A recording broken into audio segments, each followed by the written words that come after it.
इस बार भी इस करमजली के पेट में लड़की है। कैसी मनहूस है, अपने पति को वारिस तक नहीं दे पा रही है। माँ, आपको कैसे पता कि इस बार भी लड़की है? हॉस्पिटल की नर्स को ढेर सारा पैसा दिया, तब जाकर उसने इसकी लिंक जांच कर मुझे बताया। मगर माँ, ये तो गैर कानूनी है, किसी को पता चल गया तो लेने के देने पड़ जाएंगे। तो तू क्या चाहता है, फिर से 9 महीने इसकी सेवा करूं और हजारों रुपए में एक लड़की और घर लेके आ जाऊं? फिर तू सारी जिंदगी इसकी खिदमत कर और उसके दहेज के लिए पैसे जुटा। नहीं, मैं ये नहीं होने दूंगी। तो माँ, आप क्या करोगी? अरे करना क्या है, इस मुसीबत से छुटकारा पाना है, और क्या। मगर माँ, कोई मावा नहीं, मैंने एक बार कह दिया मतलब कह दिया। मगर उसे मालूम पड़ेगा तो वो कभी भी इसके लिए तैयार नहीं होगी। कैसे तैयारी होगी? अरे उसे कुछ पता ही नहीं चलेगा। तू बस कल सुबह उसे डॉक्टर के यहाँ चलने के लिए बोल देना, बाकी सब मैं देख लूंगी। दूसरी तरफ सोना बहुत परेशान थी। 2 बेटियों के होने के बाद वो तीसरी बार माँ बनने वाली थी। दूसरी बेटी के जन्म के बाद ही डॉक्टर ने उसे ऑपरेशन के लिए कह दिया था, क्योंकि वो शारीरिक रूप से इतनी मजबूत नहीं थी कि तीसरी बार भी मां बन सके।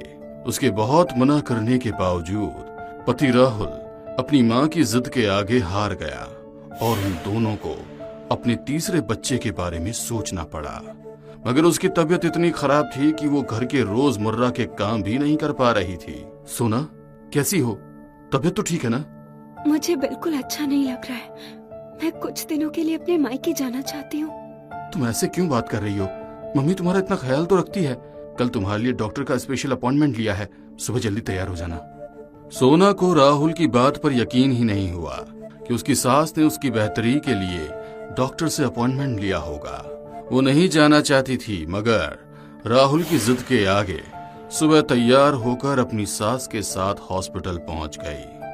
ममता जी ने डॉक्टर से पहले अपॉइंटमेंट लेकर रखा था, इसलिए उनके जाते ही नर्स उसे ओटी में ले गई और ऑब्जर्वेशन की तैयारी करने लगी।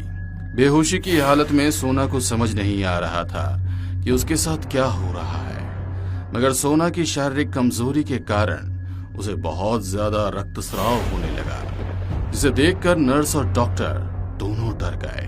डॉक्टर, अब क्या करें? इसकी तो ब्लीडिंग रुक ही नहीं रही है। मुझे भी समझ में नहीं आ रहा है। ओ पॉजिटिव ब्लड का इंतजाम करो, इसे ब्लड चढ़ाना पड़ेगा, वरना इसकी हालत और खराब हो जाएगी।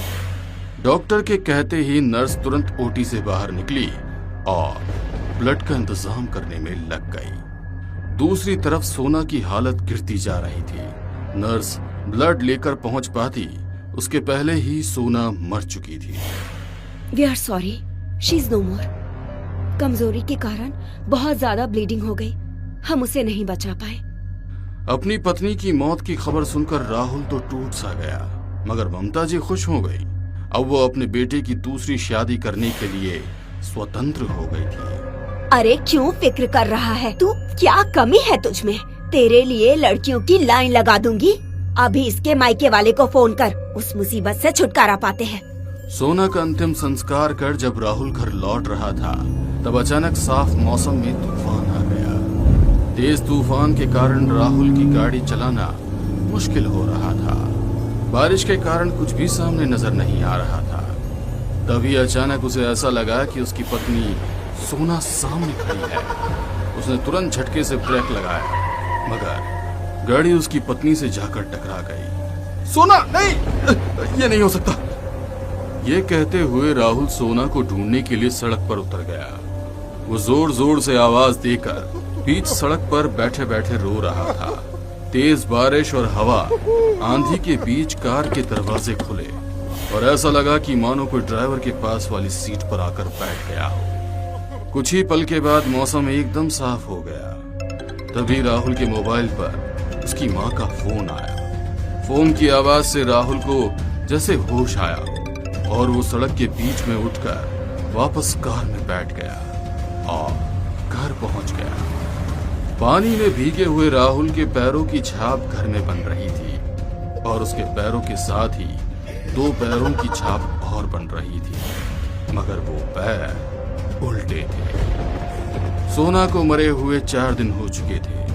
ममता जी तो जैसे सोना को भूल ही गई थी। वो राहुल की दूसरी शादी करने की तैयारी में थी, मगर राहुल और उसके दोनों बेटियां आज भी सोना को बहुत याद करते थे। उसी रात उन लोगों को सोना के अपने आसपास होने का एहसास होने लगा। पापा, आपको भी लगा ना कि मम्मी यहाँ पर है? हाँ, मुझे उसकी खुशबू आ रही है। सोना, तुम यही हो ना? कहाँ हो तुम? सामने आओ सोना, एक बार हमारे सामने आ जाओ सोना।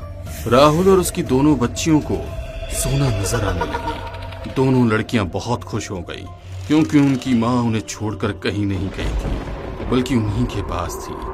सोना अब नॉर्मल इंसान की तरह अपने बच्चों के साथ खेलती और पति से बातें करती। ममता जी हैरान थी कि उनके घर में ये क्या हो रहा है। उनके बेटे के कमरे से उसके साथ साथ किसी स्त्री के भी हंसने की आवाज आ रही थी। ममता जी कुछ दूर खड़ी होकर कुछ बातों को सुनने की कोशिश कर रही थी, मगर सही से कुछ समझ नहीं आ रहा था। तभी अचानक से दरवाजा खुला और उनका बेटा राहुल बाहर आया। उसकी आंखें गुस्से में लाल थी। साड़ी पहने हुए उसने पूरा महिलाओं की तरह मेकअप किया हुआ था। उसकी ये दशा देखकर ममता जी जोर जोर से चीख पड़ी। क्या हुआ मम्मी जी? आप परेशान लग रही हैं। आप तो खुश थी कि मैं इस दुनिया से चली गई, मगर मैं लौटकर आ गई हूँ अपने राहुल के पास, अपने बच्चों के पास। मुझे उन लोगों से कोई दूर नहीं कर सकता। उन लोगों को मैं अपने साथ लेकर जाऊंगी। कोई मुझे नहीं रोक सकता। ममता नाम है ना आपका, मगर आपके अंदर ममता नाम की कोई चीज नहीं है। एक अजन्मे बच्चे को मारने के लिए आपने अपने बेटे का घर उजाड़ दिया। अब आप अकेले ही रहना यहाँ। कहते हुए राहुल जोर जोर से हंसने लगा और अचानक बेहोश हो गया।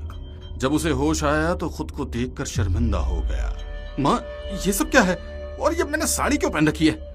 राहुल की बात सुनकर ममता जी जब उसे सारी बात बताती हैं, अपनी बच्चियों की सुरक्षा के लिए अपनी माँ के साथ अपने गांव जाकर पंडित जी से रक्षा सूत्र बनवा कर आ गया। उस रक्षा सूत्र के कारण अब सोना की आत्मा राहुल के शरीर के भीतर नहीं जा पा रही थी, और ना ही राहुल से और ना ही अपनी बच्चियों से कोई बात कर पा रही थी। वो गुस्से में ममता जी के सामने आकर बोली, तुम्हें क्या लगता है तुम मुझे मेरे पति और बच्चों से दूर कर दोगी?